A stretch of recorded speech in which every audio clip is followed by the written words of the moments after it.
Henry. And when I came in, I found him undressed sure enough and snug in bed. He rises and stands on the hearthrug. Here the word snug. When Henry entered the room, he found Mr. Abel nicely, comfortably sleeping on the bed. Snug here means comfortable.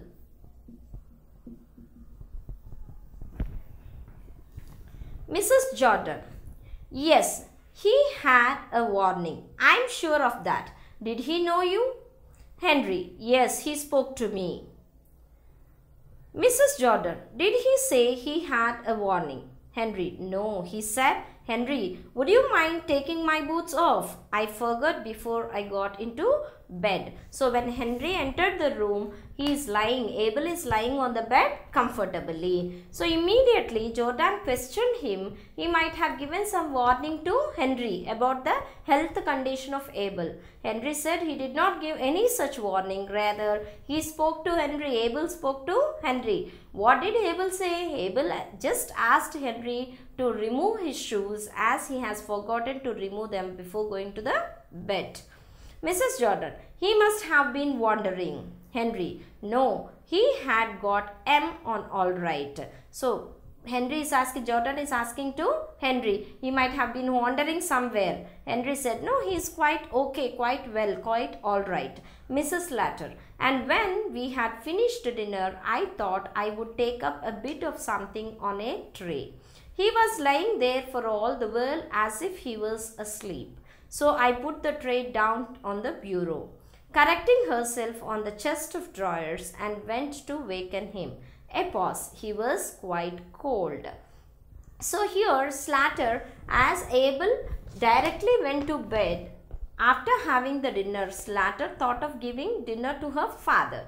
So he took the plate of father and entered the room of her father, and she identified him lying sleeping on the bed. So she immediately went near him and tried to wake him up by touching his body, and she felt the body is so cool. Henry. Then I heard Emilia calling for me and I ran upstairs. So she was telling, by the time I went there, when I observed my father sleeping on the bed, I kept the plate on the bureau, and immediately she corrected. At that time bureau is there, but now it is not there. Instead of bureau, chest of drawers is there. So immediately she corrected her words. So telling, I kept my plate on the chest of drawers and went near him to wake him up. By the time she touched the body of Abel, it is so cool. So she got frightened and she shouted. Hearing to the shouting of Slater, Henry came running to the upstairs. Mrs. Slater. Of course we could do nothing. Slater was telling, nothing is there in our hand to do at that time. Mrs. Jordan. He was gone. So only the reason what they have found there, the man is lying on the bed, and the second one is the body is so cool. So Slater came to a conclusion that he is dead. He is gone. Henry. There wasn't any doubt. Henry was telling, there is no doubt the man is dead. Mrs. Jordan. I always knew he had go sudden in the end.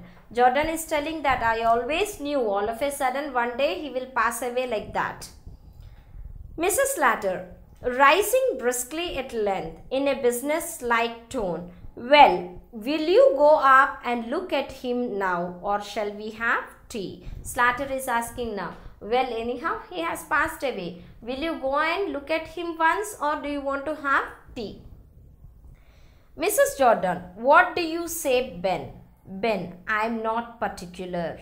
Mrs. Jordan. Well, then, if the kettle's ready, we may as well have tea first. So when Slater asked Jordan to go and see Abel once, Jordan said he is not particular. He is not very particular to see him at that time. So finally they came to a conclusion. First they'll have tea and later on they'll go and watch the body of Mr. Abel.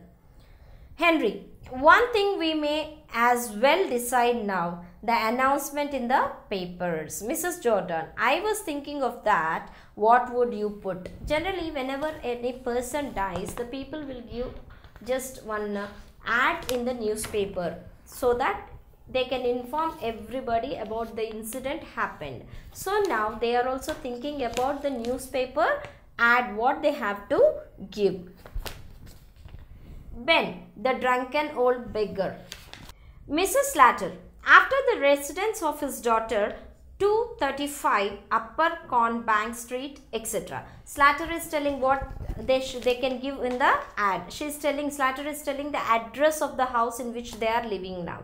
Henry, you wouldn't care for a bit of poetry. Mrs. Jordan, I like Never Forgotten. It's refined. So here they are discussing about what the title they can give in the ad in the newspaper. Along with the address, they can give some title. So here Jordan suggested one title. He said Never Forgotten. So above the advertisement, they can give one poetry or just one line indicating the message. They wanted to give it as Never Forgotten. Here Jordan is telling this line is refined. What is the meaning of the word refined? So here the meaning of the word refined is very good. He says, according to the opinion of Mr. Jordan, the phrase never forgotten, the line never forgotten is very good. Henry, yes, but it's rather soon for that. Ben, you couldn't very well have forgotten him the day after. So Ben is telling why Jordan has mentioned like that, why he has mentioned like that, because immediately after the death of a person, we cannot forget him all of a sudden the next day itself. So he wanted to give the phrase never forgotten. Mrs. Slater, I always fancy a loving husband, a kind father and a faithful friend. Slater suggested one more line telling that her father is a loving husband, a kind father and a faithful friend. Ben, do you think that's right? So Ben immediately questioned Slater, do you think it's right to give such a lengthy title? Henry, I don't think it matters whether it's right or wrong. Here Henry is telling that they don't want to worry whether it is right or wrong. They want to give the line in such a way where the line reflects their inner feelings. Mrs. Jordan, no, it's more for the look of the thing. Jordan is telling that not only our feelings, even we have to consider the look also, how it will be if by giving certain title. Henry, I saw a verse in the evening newspaper yesterday. Proper poetry. It was rhymed. He gets the paper and reads. Despised and forgotten by some you may be, but the spot that contains you is scared to be. So according to Henry, what he did on the previous day, he saw one line in the newspaper. So immediately he brought the newspaper and he was reading the line for everybody. In the line, it is given like this, despised. So what is the meaning of the word despised? D-E-S-P-I-S-E-D. So despised means hated. Despised and forgotten by some you may be, but the spot that contains you is scared to be. Scared. So another word for which we need to know the meaning, scared means feared. So this is the line what is suggested by Mr. Henry. Mrs. Jordan, that will never do. You don't say scared to be. Henry, it's in the paper. Mrs. Slater, you would not say it if you were speaking properly, but it's different in poetry. So they are taking immediately Mrs. Jordan has taken a negative meaning out of the word, and Slater and Henry are trying to convince Jordan, telling that the poetic meaning will be different. Henry, poetic license, you know. So Henry is telling that the poetic license. What is the meaning of the word poetic license? Freedom to change facts or rules of language. In poetry, few words we use in such a way where the meaning will be quite opposite. So the same point is mentioned by Henry here. Mrs. Jordan, no, that will never do. We want a verse that says how much we loved him and refers to all his good qualities and says what a heavy loss we have had. Jordan is telling that no, that is not good to give such a poetic line. The line should reflect the love what we have on him and how much of pain we have because the loss of the person, and it should reflect as if we are not going to forget him forever. So this is the idea of Mr. Jordan. Mrs. Jordan is telling that the line should reflect their feelings. Mrs. Slater, you want a whole poem? That will cost a good lot. So when they give any ad in the newspaper, every line need to be counted, because the people will charge for every line. So here Slater is telling that, do you want us to give the complete poetry? Then we need to pay so much of money. Mrs. Jordan, well, we'll think about it after tea. And when we look through these bits of things and make a list of them, there's all the furniture in his room. Jordan is telling, okay, we'll think about the ad later on and we'll have tea now. After the tea, we'll think and decide about the things what are there in his room. What we have to do about the things what are there in father's room. Henry, there is no jewelry and valuables of that sort. Mrs. Jordan, except his gold watch. He promised that to our Jimmy.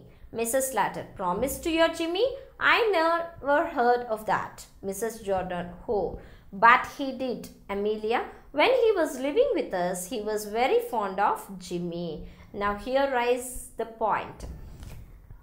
As their father is dead up, they are not worried or they are not bothered to go and see even the body also. Instead of that, they are discussing all the other things, and finally they reached to the belongings of her father. So finally, the two sisters, they started discussing about the things of the father, and there comes the topic of the golden watch of their father. Immediately when the point of golden watch comes, Mrs. Jordan is telling that when Abel used to live with their family, now Abel is with Mrs. and Mr. Slater. But previously, before coming to their house, Abel used to live with Mr. and Mrs. Jordan. So what Jordan is mentioning here, she is telling that when he was living with us, he promised that he will give that gold watch to our kid. And what is the name of that kid? He is none other than Jimmy. So when Jordan mentioned like this, Slater is questioning, promised to your Jimmy? I never heard of that. Slater is telling that when our father promised your Jimmy that he will give the golden watch, I never heard anything of that. Mrs. Jordan, oh, but he did, Amelia. When he was living with us, he was very fond of Jimmy. So Jordan is telling, no, you don't know that. When he was living with us, he likes Jimmy very much. He used to love Jimmy very much. So at that time, he promised Jimmy that he will give his golden watch to him. Mrs. Slater, well amazed. I don't know. Again Slater said, I don't know when he had promised like that. Ben, anyhow, there is his insurance money. Have you got the receipt for the premium he paid this morning? Ben questioned now about the money, the insurance money, what he had paid about the premium that morning. As Slater already mentioned in the previous lines itself that in the morning father is merry, he is very joyful. He got ready and went out to pay the insurance premium. So recollecting that, Ben now he is asking Slater whether they got the premium receipt, the receipt of the premium what Abel had paid in that morning. Mrs. Slater, I have not seen it. Slater is telling, I did not see any receipt. Victoria, Mother, I don't think Grandpa went to pay his insurance this morning. Immediately Victoria is telling that, I don't think so that grandfather has gone to pay the insurance. Mrs. Slater, he went out. Mrs. Slater is repeatedly telling that in the morning her father went out.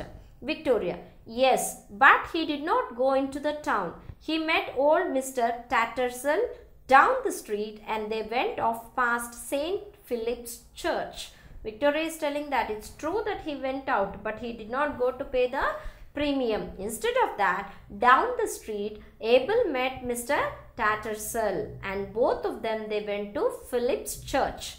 Mrs. Slater, to the Ringo Bells, I'll be bound.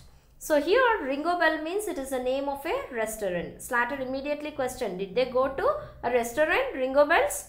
Ben, the Ringo Bells? Mrs. Slater, the public house.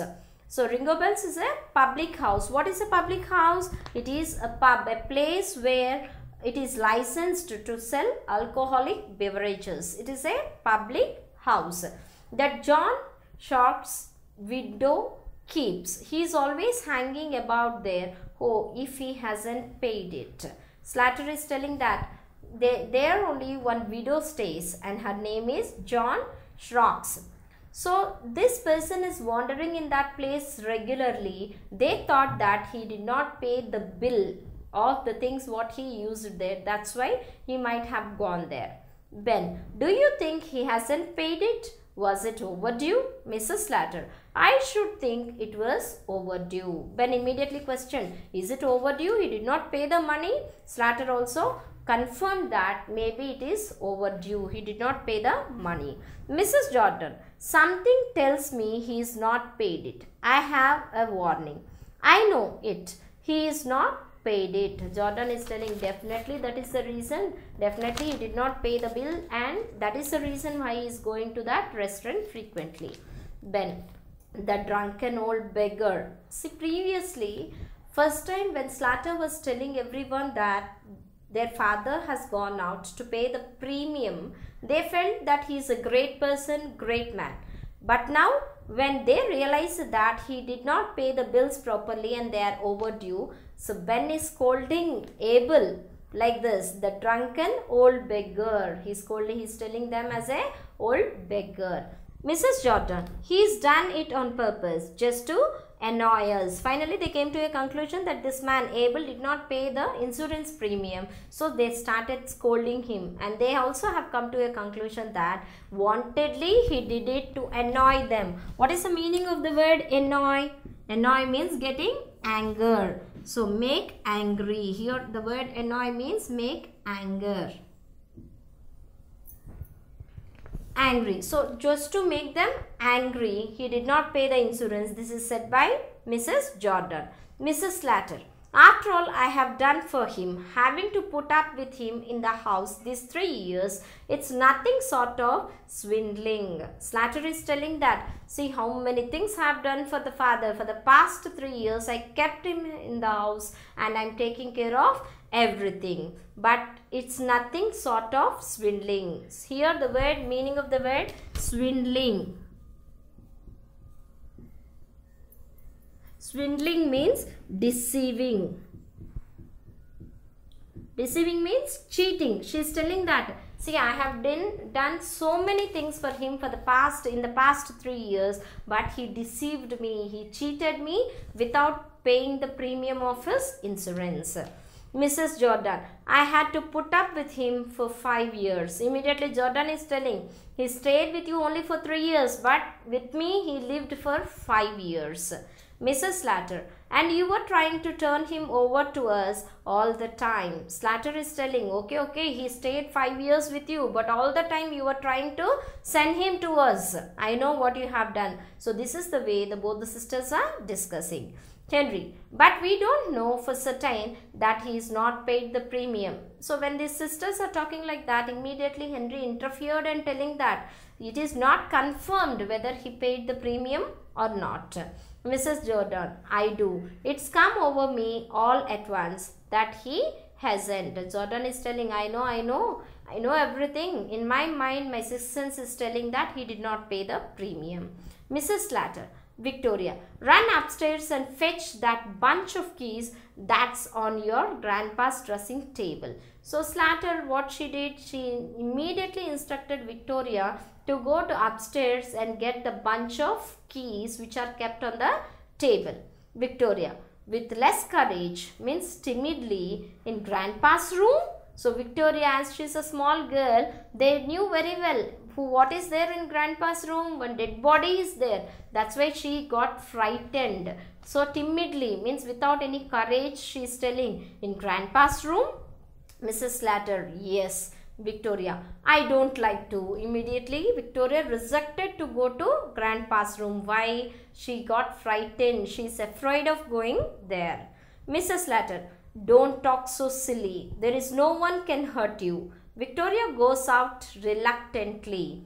We'll see if he's locked the receipt up in the bureau. Slater is telling that What Slater asked Victoria to do now? She asked Victoria to go to the upstairs and bring the keys. Which keys she is asking to bring? She is asking to bring the keys of the bureau. Because previously the bureau is used to be in that room only. But as they carried it down, she has forgotten everything and she is telling directly, we'll check whether the receipt is there in the bureau. And to open the bureau, she asked Victoria to go and fetch the keys. Even though reluctantly, means even though she doesn't like going there, reluctantly she went there. What is the meaning of the word reluctant? Reluctantly. So reluctantly means unwillingly. Unwillingly. Ben, in where? In this thing. He rises and examines it. So Ben immediately caught what Slater said. Immediately he rises and he is telling that, is it the receipt there in the bureau? The bureau is there near them. So he got up and he started examining the bureau. Mrs. Jordan also rising. Where did you pick that up, Amelia? It's new. Since last I was here, they examined closely. Jordan is telling, from where did you bring this? I think it is new. Last time when I come to your house, it is not there in your house. Telling like this, Jordan started examining that. Mrs. Slater, oh Henry, picked it up one day. Slater is telling, okay, one day I purchased this bureau. Mrs. Jordan, I like it. It's artistic. Did you buy it at an auction? Mrs. Jordan is telling that it is artistic. Which is artistic? The bureau which they are examining now. Mrs. Jordan is telling that it is artistic. Artistic means full of art. So Jordan got a doubt and asked Slater, did you buy it in an auction? Henry, hey, where did I buy it, Amelia? Mrs. Slater, yes, at an auction. Immediately Henry is asking, where did I buy this? And Slater told to Henry that they bought it in the auction. Ben, oh, second hand. Mrs. Jordan, don't show your ignorance. Ben, all artistic things are second hand. Look at those old masters. Mrs. Jordan is telling, when Ben questioned, is it second hand, as they have already mentioned that they purchased it in auction. So Ben questioned, is it second hand? Immediately Jordan is telling, all artistic and old things, they'll get only second hand only. See how the artistic work inscript on the bureau. Victoria, mother. Mrs. Slater, what is it, child? Victoria, Grandpa is getting up. Ben, what? So you know very well, where is Victoria? She went into Grandpa's room to fetch the keys. So from there, frightened, running back. If you like this video, please give a thumbs up. Please subscribe to our channel to get more videos on CBSE syllabus.